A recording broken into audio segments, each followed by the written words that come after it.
Hi everyone, Plexi Cosplay here, and this is the tutorial for how to make Alastor's jacket. This is the original one that I had made. People were high demand asking questions about how to make this, and so I have remade this jacket in the insane neon color scheme. That's what this video is going to be, is in this color scheme, but keep in mind it is the exact same jacket. The only differences that I've made is I've tapered in the shoulders a little bit on my second round because these belong to the Fire Nation, and while they're beautiful, I just wanted to tailor it down a little bit. So go ahead and get yourself your pattern from FD Cosplay Studios. They are on Etsy, they are on Instagram. Find them anywhere. I'll put the link down in the bio below. You're going to need that pattern to be able to make this jacket.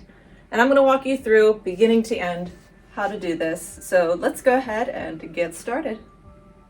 This is my list of coat details and the way that I've portioned it out, because some of these aren't just separated by a main fabric and a lining, but rather it's broken down into different. If you're going for the standard Alastor look, the main parts here all the way up until you get to the sleeve are that lighter red color. The sleeves are actually a darker red, and you'll see that in mine. The cuffs being that lighter red color once again, and the collar is going to be the same color as your mane, so it's that dark red. Break line is actually technically the line where the fabric folds over and you have your lapel. So you fold over, got your lapel, and the break line is the line where the fold happens. They call the break line that entire piece of fabric that includes the lapel and right on the inside of the jacket there. So it's a big piece. It's actually a lining that folds over into the lapel part. So break line is going to be whatever color you want that to be. For me it's pink, but for Alastor, your standard red jacket, that's actually the dark red color. So you have your light red, your dark red, the same as the sleeves. The collar stand and the lapel stand are actually the little pieces of trim, and that's white for your standard Alastor. Lining is going to be everything on the center, so that's your dark red, same color as your break line for Alastor, and then all the inside parts, so all dark red. Anyway, for me, I ended up with main fabric of 4 yards. It's going to be slightly different for if you're doing Alastor because the sleeves are actually going to be included in the pink, so you'll want probably 3 yards of your lining, which includes your break line and your cuffs. You want that lining, which is your dark red, to also include your sleeves, so up that to about 3 yards, and you'll probably want 4 yards of your main bright red fabric. So 4 and 3 I think should work all right. Trim is going to be actually the collar stand and the lapel stand. I call that the trim. That'll be white for standard Alastor. For me it's going to be green. So whenever you're picking fabrics, you need your main fabric, which is the outside. The directions split it up to main and lining, but you want main, the secondary color, which is your dark red, and your lining is going to also include that dark red. And then also your trim for your lapel stand and collar stand. I'd also like to note that for this, you have your pieces 1 through 15, and then if you're looking at the way that the pieces are set up in their files, they have then pieces 16, 17, 18, 19, 21, 22, and 23. But on here it says 1, 2, 3, 4, 5, 6, 7. So do yourself a favor if you're trying to follow the pieces that they have given you to cut out and relabel these 16, 17, 18, 19. They skip 20. So the next one is actually 21, 22, 23. So annoying, but that's the way to do it. Could be a translational error, could be just something that they hadn't considered, but that will make your life way easier whenever you're trying to sort everything out. I've got my list here. Let's go ahead and make sure that I have all the fabric pieces that I needed that I've already pre-cut. I am also going to be modifying how big my my shoulder pads go out, because everybody kept saying those shoulder pads belong to the Fire Nation, and while hilarious, I also understand, so I went ahead and cut part of them off on here. I'm actually going to modify them so they're a bit smaller by probably about 3 inches. So this is that very front panel.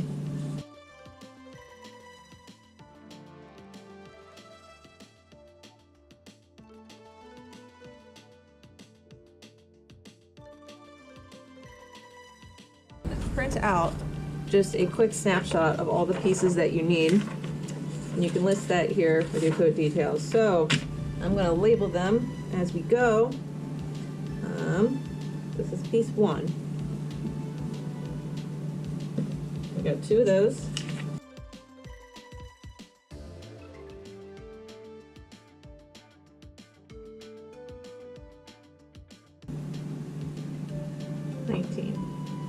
So you can see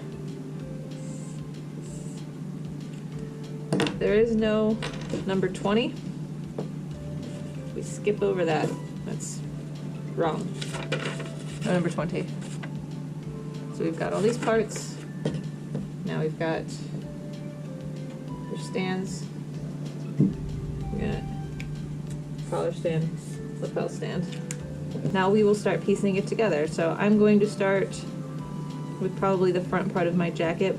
Anything that's in purple is your main part. You can actually do parts 1 through 7. So let's go ahead and pull those out. Let me go ahead and edit this first. So this is only if you don't want your shoulder to be so extreme. So these actually, put these here. So this is what yours will look like if you keep the shoulder as it is. So it goes pretty far out. I would like to edit mine down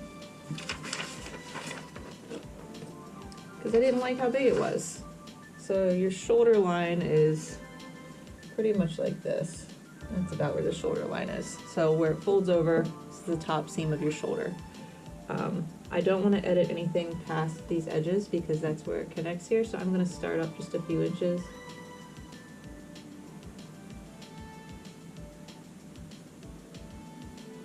To me, that looks a little more reasonable.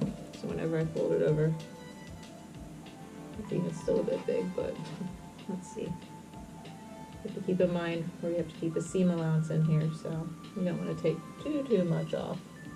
Just follow the curve. And now I can cut that.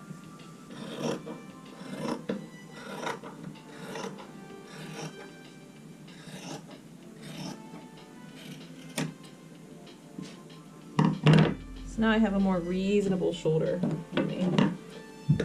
Instead of pins, I use clips.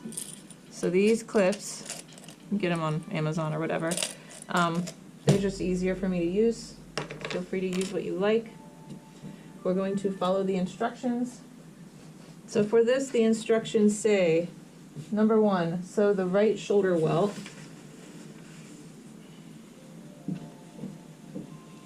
I want you to make the wing first. So pick the outside of your fabric.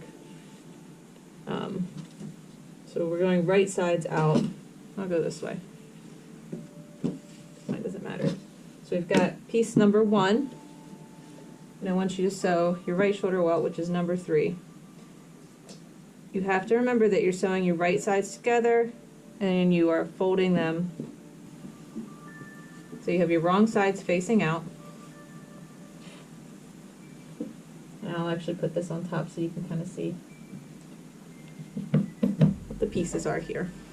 So what they are asking you to do is sew number 3 to number 1. You can go ahead and clip them, and it says you're aligning your notches. The notch was right there. I drew it on there. You should have a notch on your small one if you also drew it, but it lines up pretty easily.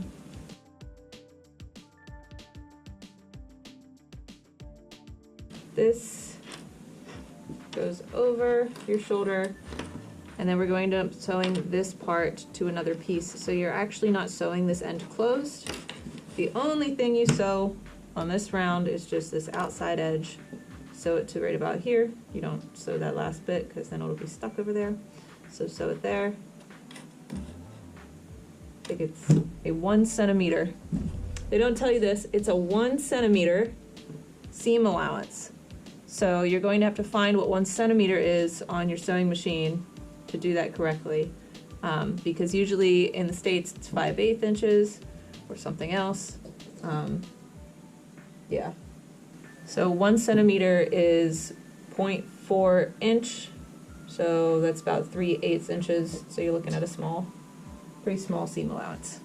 I'm an American, and it's like to my detriment that I'm not really good with metric system. It would be way better and way easier if we did, but because of that, I am stupefied when it comes to metric conversions. So just pay attention. It is 1 centimeter seam allowance. If you need to, you can draw it in. You can take a ruler, and 1 centimeter is like about there, and you'll draw the 1 centimeter.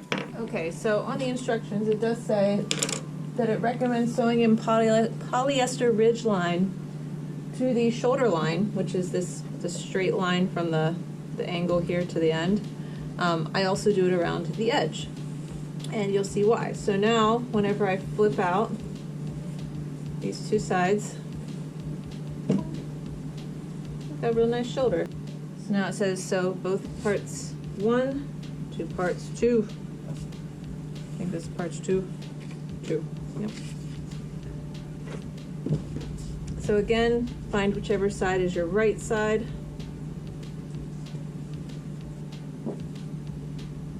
The way these go, if I remember correctly, is not that way.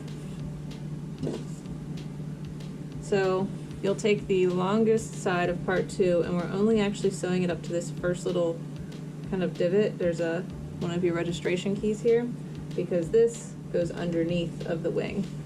So again, right sides together. I like how I burned a hole in that. Makes me real happy. So pleased with that. I'm gonna match up. We have some registration keys here that need to line up. And then right here,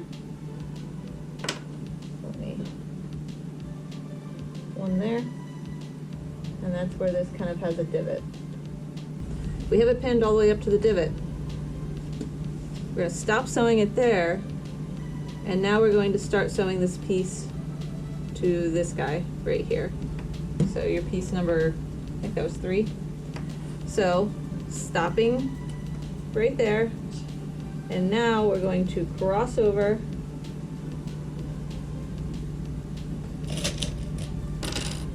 and begin sewing it to this under panel here. Sew it up to the top, then you're going to debark here and begin sewing to the wing to finish it. So we sewed part 2. We went from part 1 and then continued to sew it onto part 3. Now you can see as you flip it out, part 2 was going to 1, and then whenever we skipped over and went to part 3, now it's on the underside of the shoulder. The next section says to sew vertically the central part back. You should be able to match up your registration keys. This is the center back seam, so go ahead and sew this first. Once you have 5 sewn, you bring it over. I'm gonna iron out these seams on the back in just a second, but while I wait for my iron to heat up, I will go ahead and attach parts 6.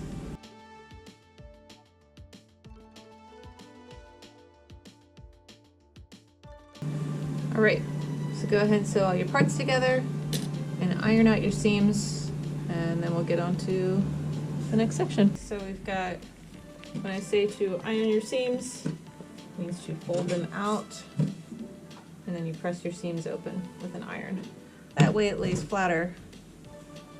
Looks nicer on the other side. You can also clip your curves. On the yoke back, we put the wing. So I guess we're back to this. So this is a yoke. And it says on the yoke back. This is the front, to the back, the wing, aligning notches.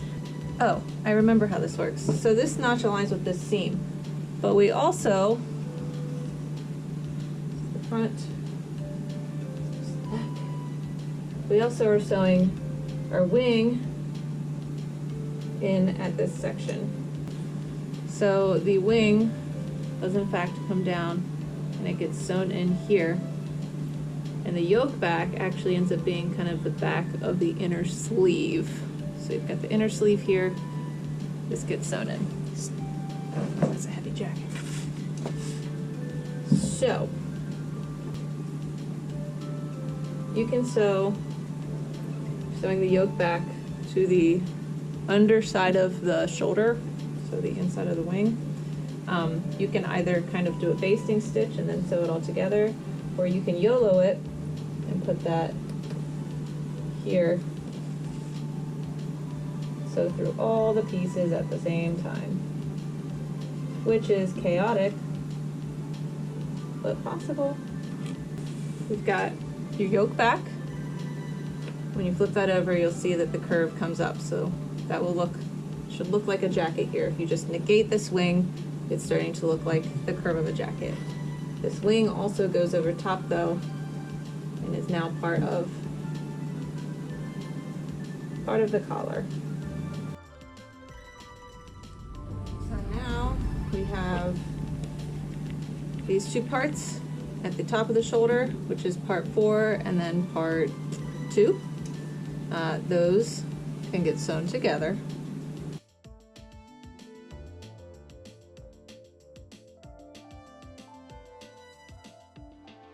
You'll see how that makes the top of my shoulder here, and I'll go ahead and sew that to this wing whenever I'm done as well. I'm going to baste it. And I will also sew the sides together.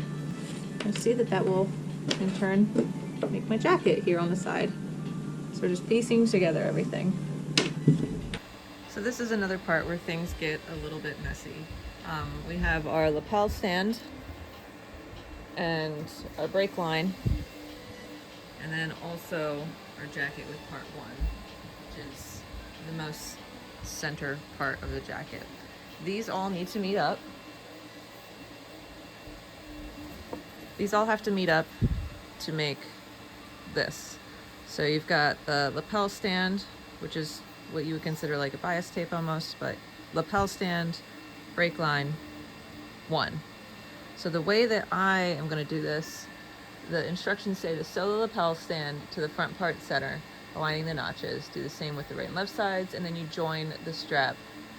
Sew the lapel stand to the break line.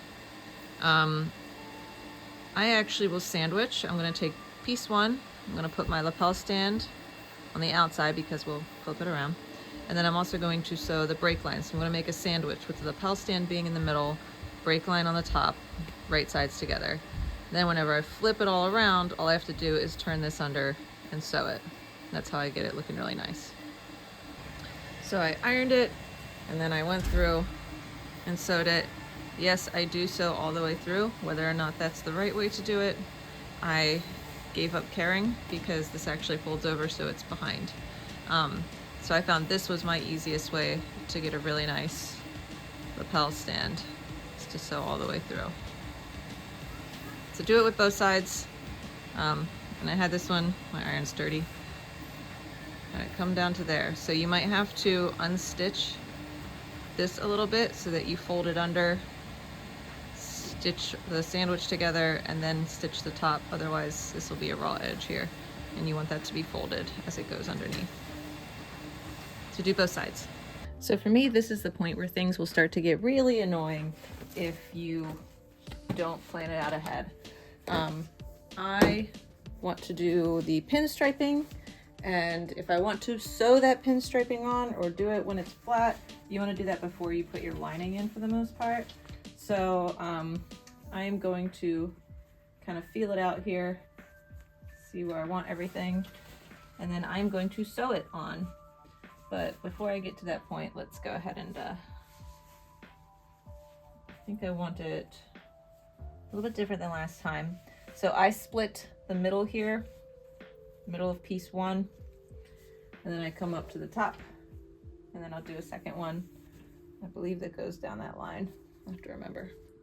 So I've got my pinstriping. I will need to hand stitch parts over the shoulders because they're already kind of together, but other than that, sewn on. I would recommend just getting a bias tape and heat and bonding it, as long as you're not going to wash your jacket later. Time to start doing the lining and the collar.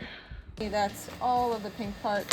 You're basically redoing all the steps that you did for the outside of the jacket, but now doing it for the inside. So we have 18 is my back panel piece, so we can start from the back center and then start working our way to the outside edges. I will do, let's see, join the center back, the side back part 19. All right, so we've got 18. We will then connect that to 19, and so on and so forth until we have the lining connected together. Follow the instructions for this one. It's not that hard, going all the way to the outside, the same as you already did on the jacket. Then we'll start doing the welt that always gets everybody. So I've sewn all of my lining parts together. I'm going to go through and clip curves, which just means to cut towards the sewing line. Don't cut into your sewn line. And then I will go through and iron all of my seams open, so that whenever I put this on later, it will lay a lot nicer.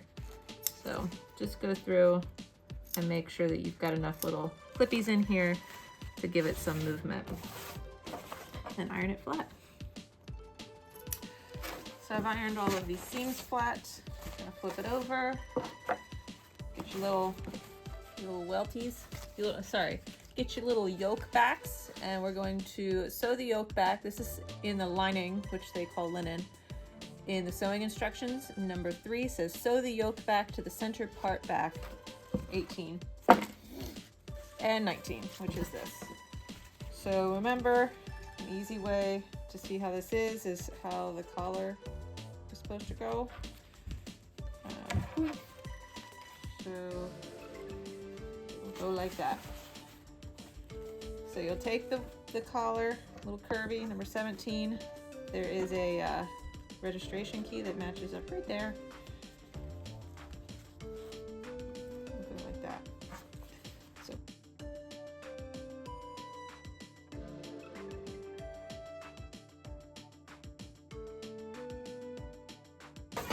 there we go. Sew those together. So I've done this a lot differently than in the instructions. The instructions is having you leave a side opening. I sew all of my lining together, and then I will leave an opening at the bottom of the jacket. So I'm going to be flipping the jacket entirely inside out to sew my sleeves into my lining. So at this point I can sew my upper and lower parts of my sleeves together if I choose, but I'm not going to add them to the lining until I attach my lining to my jacket. So I'm going to attach my lining to my jacket right now, sew my sleeves together here, and then I will show you how I add the sleeves to the jacket. Okay, so now that you have your brake line and lapel stand attached on both sides, the directions say to move on to the sleeves. So you have sections 8 and 9. We're doing sleeve upper part to lower part. So you'll take one of the fat ones, put these sides together. This is where the registration keys are on this. So you'll sew your one side together and then pick up the other side, attach it, and sew it like that. So let's do your sleeves. Okay, so we've sewn our sleeves together. Now it's time to do the cuffs. You have 2 pieces together, sew along that bottom, and then we'll flip it out and attach it to this. So once you have sewn the bottom of your cuffs, you turn it right side out, and then I ironed it. I'm going to turn my sleeves out. So we're actually going to sew this together first. So once you have your sleeves cuffs sewn together, I pressed them together. I'm going to open it again, and now I'm going to sew the edges together like this. That will make the round cuff. So once you've sewn your edges together, now it's time to sew it to the sleeve. You will bring right side of the sleeve is out, wrong side of the cuff is together. And we're matching. Spin it around until you have the seam on one and then the registration key on the other seam. That's how you'll know it's in the right orientation. So you've got the cuff seam matches up to the sleeve seam, and the cuff registration key matches up to the other sleeve seam. And we're going to sew that together in this fashion.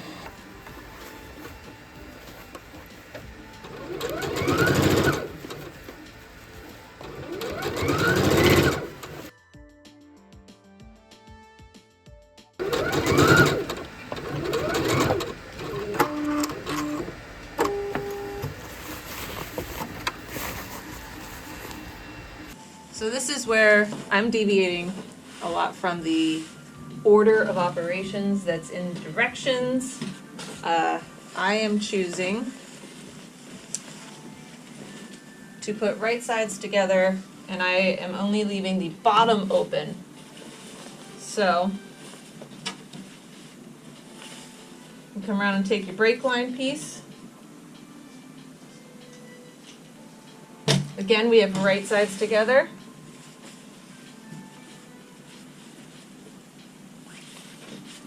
And you'll begin to see that the registration marks will start to line up here. I like to do the middle one first. Okay. This other one will match up with where the lower welt, piece 15, attached. Right, and then we can do the other side. So you're going to attach your break line to the rest. All right, now it's time to sew the edges and then stop and sew the top all the way around the collar. And then we'll flip it all inside out and we will work on the sleeves. Because your lining is inside out, I can discover which sleeve is which. If this was the outside of my jacket, then I would put this one on. This would be my right sleeve. Unfortunately, because it is a lining, it's the opposite. So you have to imagine it, even though it's my right, that way, because it's inside out, because it's a lining on the inside of the jacket, is in fact going to go on the other side. So I will be putting it right sides together, and what would normally be my right sleeve is in fact going on the left side. So you're matching up your seam and your registration key for the bottom.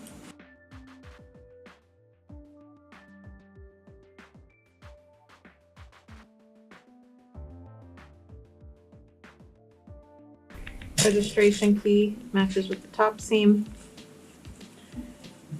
and then we ease in the fullness for the rest here. All right, now you can you can sew in your lining sleeves, and then we're going to do the same thing, flip it inside out and do it for the. Alright, so now it's time to do the main fabric sleeves, so you can go ahead and yoink that lining sleeve in there for a second. We don't really need it. Turn everything inside out again. You've got your main fabric here and here. Now you have to envision things a little bit differently. So this is actually my right hand, because the outside will be the outside there. So whenever I'm looking for the one that's curving, got the long, or the top part is back here, that will be my right. So I'll put that down in there, into the right sleeve. You've got two seams here at the bottom, and you have a seam and a registration key on the sleeve.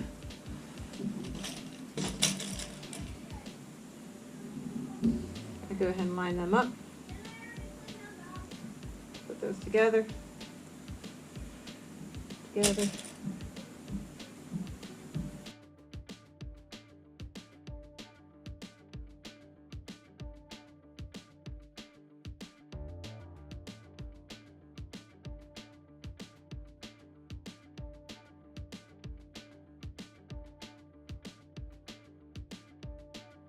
I'm tired of sewing.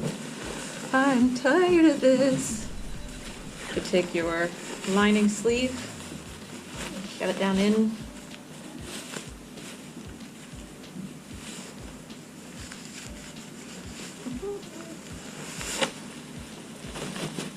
Lovely. Lovely. Even put your hand up in the real sleeve. Grab your lining sleeve, pull it down in. Should be looking like a jacket. What we got to do now is finish up with the collar. But you should have your sleeves together. The way to finish this is we're going to sew.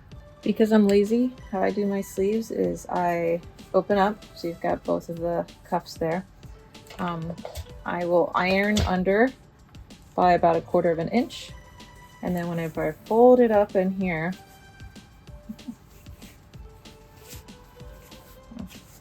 you can pull this out. We will need to fix the lining to the inside of the sleeve here. Make sure it's the right orientation. So I've got all of my seams lined up on the inside.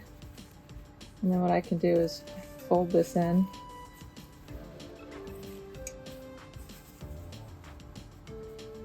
And I'm going to pin it all together here and then do a sew a top stitch line right through this.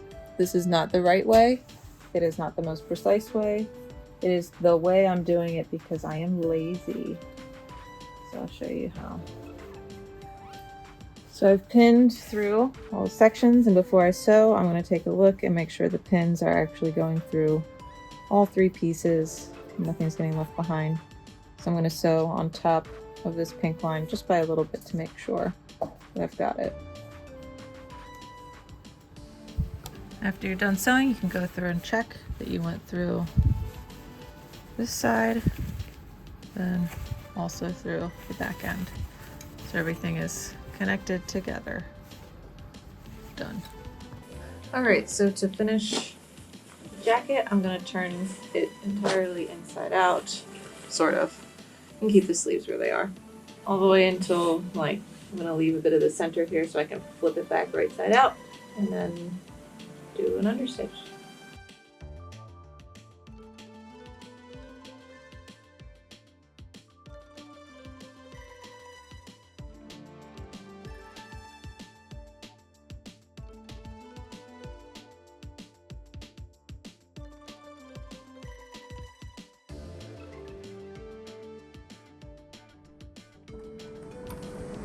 Up to the middle here, you can clip your edges.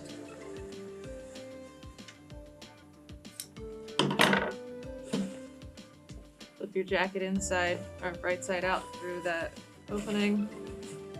You can either hand stitch so that it's hidden, or you can do a quick top stitch. I might do a whip stitch all the way around here just to close that last part up. And you can iron it so it's nice and pressed. Then it's time for our notions. On a mannequin to see exactly where I want the fold, I go ahead and iron to kind of press where that will be. Then you'll need to add your notions. So I use eyes and hooks. So I'm going to sew in 3 of these.